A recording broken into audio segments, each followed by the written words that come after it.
So today I want to talk about commanding confidence when out walking with your puppy. And in my opinion, the right way. Obviously, there are so many methods going around. This is just one way that can control your walks with your puppy. Because I see it all the time. A new puppy tugging wildly, practically dragging their human down the street. It's not just tiring, it's dangerous. And when I started lead training my puppies, I realized early on how vital it was for them to follow my pace, not the other way around.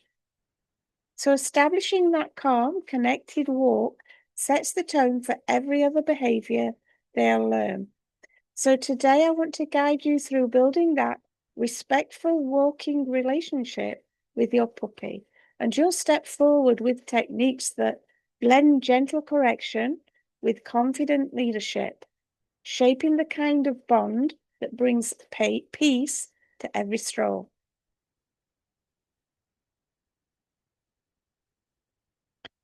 So how do you claim your leadership on walks?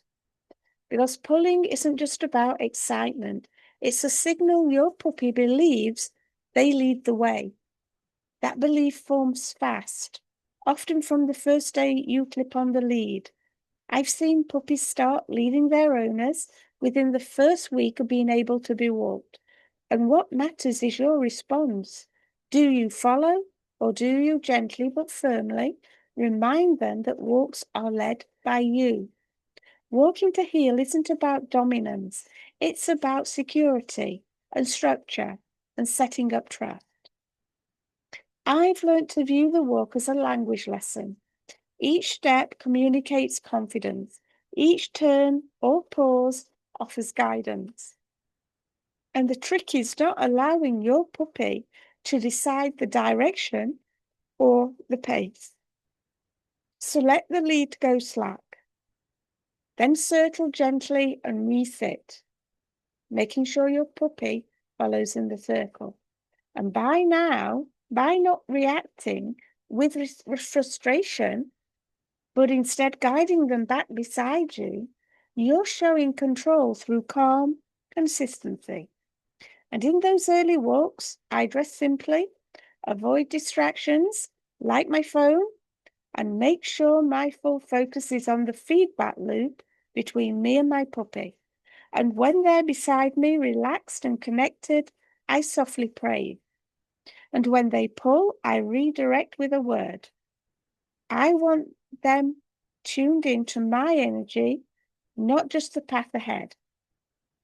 So the women I work with often say, I didn't realize I was letting them walk me.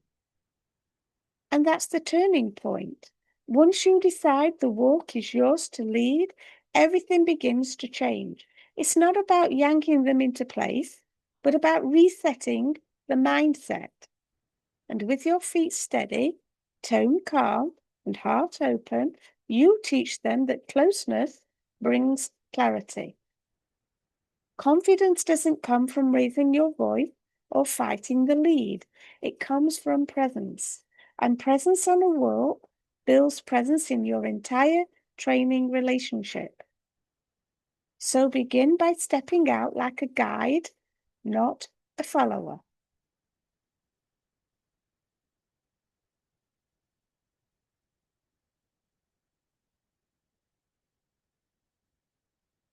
So gentle corrections that guide. A spinning redirection was the biggest game changer for me. And when my puppy surged forward, I gently spin in a tight circle and guiding them back to my side using the word close, calmly but clearly. That spin isn't punishment, it's a reset. Puppies live in the moment. They forget easily, but they learn fast if repeated cues are paired with a calm action. And doing that circle consistently reshape their approach. They began to watch me more, wondering when that next turn might come. And soon enough, they stopped forging ahead altogether. This method gently reminds them where their place is, not behind and not in front, but right beside you. That close command became more than just a word. It became a call to connect. When I spoke it, I meant more than positioning. I meant be with me, mentally and physically. Some people also use the command instead of close with me. So that's where it comes from. When you use your voice with intention and don't repeat it out of frustration, your puppy learns that word carries weight.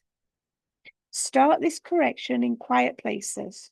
Your garden, a lane, a car park early in the morning. The fewer distractions, the quicker the lessons stick. Avoid pulling on the lead or yanking. Instead, hold it with a relaxed grip. Guide your circle. Say close or whatever word you want to use, command you want to use, and keep walking once they're back in position. And when they get it right, smile. That energy shift, your lightness and ease, tells them they've nailed it. Because guess what? The puppy or your dog, when it's fully grown, will still feel that energy down the lead. It will feel frustration, and it will feel when they know they're getting it right, just from your emotions. You might not think that you're letting that energy get to your puppy, but it does down their lead, from your hand down their lead. Because they start to seek that praise, not from treats, but from your emotion. That's how we raise dogs who want to stay near us, not because they're forced, but because they're in tune. Even new trainers can feel the shift this brings. The puppy isn't the boss anymore, but they're also not under pressure. They're simply joining you step by step, breath by breath. It's when the lead stops being a tool and starts being a thread that connects both your worlds.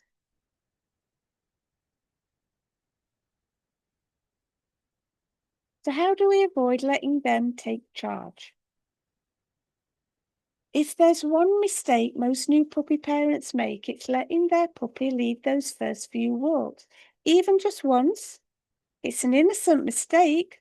They're cute, they're curious, and you don't want to seem harsh.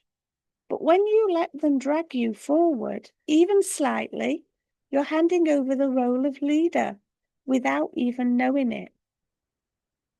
I learned that every single moment on the lead teaches something. If they pull and it works, they'll try again. If they stop and sniff for 5 minutes and you wait, they'll expect to control pace forever. It's not about removing joy and sniffing from the walks. It's about managing the energy so that joy doesn't spiral into chaos. I start every walk with a pause. I stand still, and then you let your puppy feel the stillness before motion. And once calm, step forward, slow and steady. If they lunge, reset. Don't speak much. Your action should speak louder. The less noise, the more clarity they get. And what truly helped me keep things in balance was walking like I mean it. Posture tall, steps grounded, mind calm. Puppies respond to that strength. It reassures them.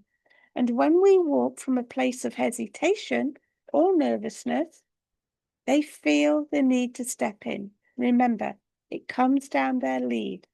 That's when they start making decisions like sprinting towards traffic or barking at strangers. Lead training isn't a battle, it's a shared rhythm. But rhythm doesn't happen without a conductor. You must become the one who sets the tempo. Repetition and presence matter more than perfection. It's okay if they mess up now and then, because they will do. What matters is that you never stop showing up as the calm leader they crave. Control isn't cruelty. It's a kindness they will come to depend on.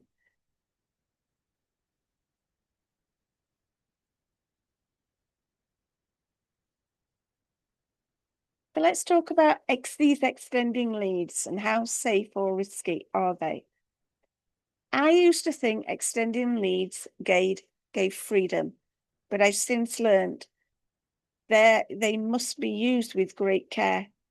At the park, yes, with space, sight, and no road nearby. But near traffic, that same lead can be a hazard waiting to happen. A puppy at the end of 5 meters of slack isn't protected from a sudden dash, especially if they've not been desensitized to cars and sounds. I've seen too many close calls. A jogger appears and the puppy runs to greet them, way out of reach. Or worse, a car comes around the bend and there's no time to retract the lead. The freedom is fake if it comes without safety. When I do use extending leads, it's only after the basics are mastered. Close must work without fail. Heel walking should be strong, even without a lead. The environment must be known and quiet, and I never zone out. My awareness must match the length of that lead. It's like driving. You don't just coast because you've got cruise control. Now, I've seen when I've been out in the park, my dogs can go off the lead now because I've trained them. But I've seen in the park where an owner walking in front of me never took their eyes off their phone. I don't take my phone out when I'm dog walking. They had no idea where their dog was or what it was up to. It was going backwards away from her towards us instead of following its owner, because its owner was more interested in their phone than their dog. So, unless you really, really, really have to take your phone on a dog walk, I'd advise to leave all distractions at home. So going back to extending leads, because people assume they are ideal to small breeds or young dogs, but in truth, they need even more control. Puppies haven't yet learnt boundaries.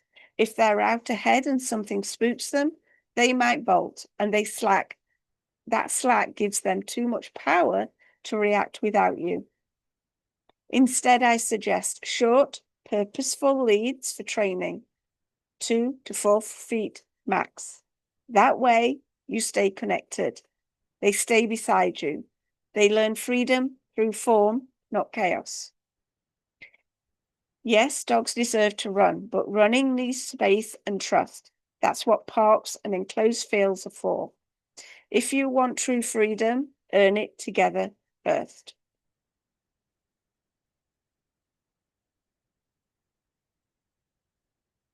So how about building boundaries they understand? Because every walk is a lesson in boundaries. Puppies don't know what's expected unless we show them again and again. It's not enough to hope they'll stay close. You have to show them what that means and why it matters. Consistency is everything. If you allow pulling one day and then correct it the next, your message gets blurred. Puppies thrive on clear expectations. That means close always means beside, not in front, not behind. That means walks start with calm energy, not excited chaos. I use the same route for weeks, same streets, same order. Repetition isn't boring to a puppy, it's safe. It lets them master the basics without distractions. Only once they've got that rhythm, I add small changes, a new path, a new park, but never all at once. When boundaries are clear, puppies feel confident. They know where they stand. That's when you see that sweet shift.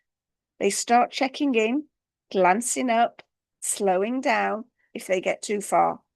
That's connection built from clarity, not command. Don't forget emotional boundaries too. If you're frustrated, don't walk. If you're tired or impatient, give them play in the garden instead. Walks should be about shared energy. If yours is frayed, they'll sense it and act out.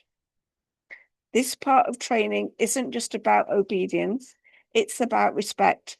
Theirs for you and yours for them. The lead becomes less about control and more about conversion. Every walk, every cue, every boundary, lovingly enforced in a word in that growing dialogue. Stay consistent, stay kind, and stay present. That's the way to raise a walking companion who trusts your lead.